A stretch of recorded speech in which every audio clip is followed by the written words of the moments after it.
तो जैसे कि मैंने अपनी लास्ट वीडियो में बोला था कि मैं एक और पार्ट बनाऊंगा उन कैरेक्टर्स के ऊपर जिन्होंने कि मार्वल कॉमिक यूनिवर्स में इन्फिनिटी गॉन्टलेट को पहना हुआ है। So here I am with the another part of the characters who have wielded the infinity gauntlet and now without wasting any moment let's begin the video.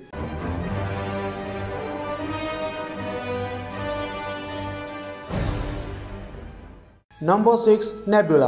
तो ये event है infinity gauntlet issue 5 का, जो कि release हुआ था 1991 को। और इस स्टोरी लाइन में थैनोस गॉन्टलेट का यूज कर नेबुला को एक ज़ॉम्बी की तरह जिंदा लाश बना देता है और हाफ यूनिवर्स को मार डालता है। और इसके बाद थैनोस यूनिवर्स की सभी कॉस्मिक एंटिटी को हरा देता है और खुद अपनी बॉडी को छोड़कर पूरे यूनिवर्स में एक कॉस्मिक एंटिटी बन जाता है। और उस वक्त अर्थ के एवेंजर्स थैनोस से फाइट करने आते हैं और जब थैनोस अपनी बॉडी को छोड़कर एक यूनिवर्सल एंटिटी बन जाता है और एवेंजर्स के साथ फाइट कर रहा होता है, तो इसी वक्त नेबुला उस मौके का फायदा उठाकर थैनोस की बॉडी से वो गॉन्टलेट ले लेती है और खुद इन्फिनिटी गॉन्टलेट वो पहन लेती है और थैनोस से अपने साथ की हुई जाति का बदला लेती है और थैनोस के मारे हाफ यूनिवर्स को भी वापस जिंदा कर देती है। बट नेबुला भी इविल थी, तो इसी कारण इन्फिनिटी गॉन्टलेट की पावर उसे भी करप्ट कर देती है। बट वक्त रहते ही वहाँ पर doctor strange and silver surfer आकर नेबुला से वो इन्फिनिटी गॉन्टलेट ले लेते हैं एडम वॉरलॉक की हेल्प से। Number 5 Adam warlock. तो ये इवेंट है इन्फिनिटी गॉन्टलेट इशू 6 का, जो कि रिलीज हुई थी 1991 में। और इस स्टोरी लाइन में जब नेबुला गॉन्टलेट पहन लेती है तो उस वक्त एडम वॉरलॉक अपने आप को सोल स्टोन में ट्रांसफर कर लेता है और इसके बाद एडम वॉरलॉक बाकी के 5 इन्फिनिटी स्टोन्स पर भी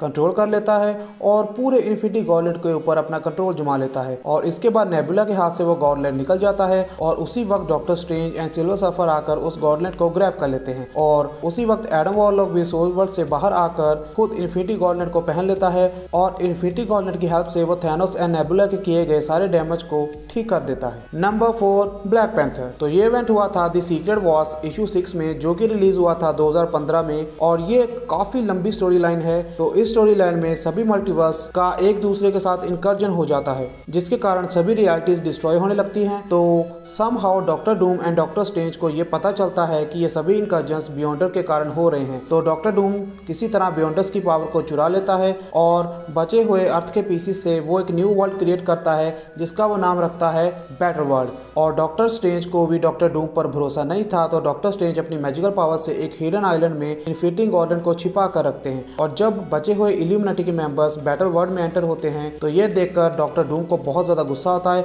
और वो गुस्से में डॉक्टर स्ट्रेंज को मार डालता है। और उसके कुछ टाइम के बाद ब्लैक पैंथर एंड नेमर को डॉक्टर स्ट्रेंज का वो हिडन आइलैंड मिल जाता है और उसमें छिपा हुआ इन्फिनिटी गॉन्टलेट भी उन्हें मिल जाता है। और उसके बाद ब्लैक पैंथर उस इन्फिनिटी गॉन्टलेट को पहन लेता है और उसके बाद ब्लैक पैंथर उस इन्फिनिटी गॉन्टलेट के यूज कर डॉक्टर डूम को हरा देता है। और सीक्रेट वॉर्स इशू 9 में ब्लैक पैंथर डॉक्टर डूम को हराने के बाद गॉन्टलेट का दोबारा यूज कर टाइम में पीछे जाता है और उन सभी इनकर्जन्स को रोक देता है, जिसके कारण की सभी रियलिटीज डिस्ट्रॉय हुई थी और सब कुछ नॉर्मल कर देता है। Number 3 ultimate Hulk. तो ये इवेंट हमारे यूनिवर्स का नहीं है बल्कि अल्टीमेट यूनिवर्स का है। और अल्टीमेट यूनिवर्स में एक नहीं बल्कि 2 इन्फिनिटी गॉन्टलेट थे और 6 इन्फिनिटी स्टोन नहीं बल्कि 8 इन्फिनिटी स्टोन्स थे। और ये दोनों गॉन्टलेट शील्ड हेडक्वार्टर्स की कस्टडी में थे और सेम टाइम ब्रूस बैनर भी शील्ड की कस्टडी में था। और तभी वहां पर कैंग द कॉन्करर आकर ब्रूस को कस्टडी से बाहर निकाल देता है और उसी वक्त ब्रूस हल्क में ट्रांसफर हो जाता है और उन दोनों इन्फिनिटी गॉन्टलेट को पहन लेता है। और इसके बाद अवेंजर्स एंड अल्टीमेट हल्क के बीच, जिसने कि दोनों गॉन्टलेट पहने हुए हैं, उनके बीच फाइट होती है और आयरन मैन अपने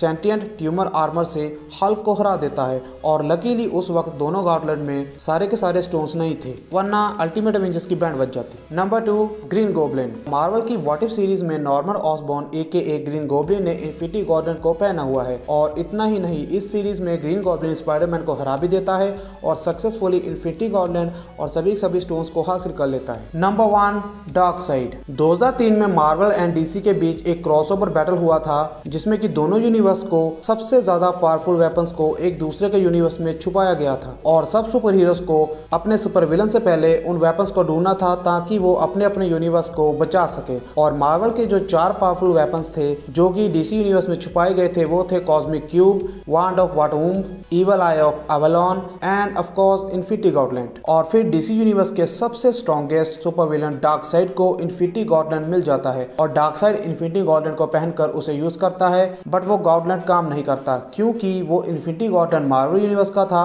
और डीसी यूनिवर्स का नहीं। तो इन्फिनिटी गॉन्टलेट सिर्फ अपने यूनिवर्स में काम करता है। तो इसके बाद डार्क साइड इन्फिनिटी गॉन्टलेट को डस्टबिन में फेंक देता है और वहां से चला जाता है क्योंकि वो गॉटलेट उसके लिए कोई मायने नहीं रखता था। तो ये थे वो 6 कैरेक्टर्स जिन्होंने की मार्वल यूनिवर्स में इन्फिनिटी गॉटलेट को पहना हुआ है। तो अब हमारे टोटल दोनों वीडियोस को मिलाकर हो गए 12 कैरेक्टर्स जिन्होंने की इन्फिनिटी गॉटलेट को पहना हुआ है। और अगर आपने पहला पार्ट नहीं देखा इस वीडियो का, then I will suggest you to watch that video 2। उसका लिंक अभी इस वीडियो के एंड में शो हो जाएगा, सो आप वहां से देख सकते हैं। और इसके अलावा भी कुछ कैरेक्टर्स थे मार्वल यूनिवर्स में जिन्होंने की इन्फिनिटी गॉटलेट पहना है, लेकिन वो इतने आइकॉनिक नहीं थे और इतने फेमस नहीं थे कि उन्हें सभी फैंस जाने, और मुझे भी वो इतने इंपॉर्टेंट नहीं लगे। But if you want a third part of this video, तो मैं एक और पार्ट बना सकता हूं, तो नीचे कमेंट में बताना जरूर अगर आप इसका थर्ड पार्ट चाहते हैं। और अब मैं आपको मिलूंगा अपनी एक नई वीडियो के साथ, तब तक के लिए गुड बाय।